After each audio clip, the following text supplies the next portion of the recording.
If you want to change icons size on the Poco C85, we've got actually two methods, and you can even combine them to make icons bigger or smaller. So the first option, if you want to even get smaller icons, you have to click and hold empty space on your home screen, click on the settings and go to the more settings of the home screen. And here we have to change the home screen layout. As you can see, as default we got 4x6, and we can go for the 4x7 or even 5x9, and we have to click apply, and as you can see now icons looks really small. And the second option to do that, we have to just go to the settings.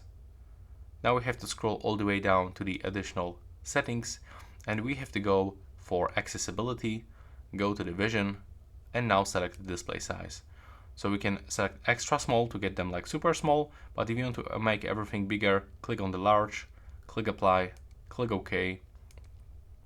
Now just wait, and as you can see the size of the icon has changed, and if I'm gonna revert to 4x4, it will be even much bigger like this. Click apply, and this is the only way to adjust icon size on this device.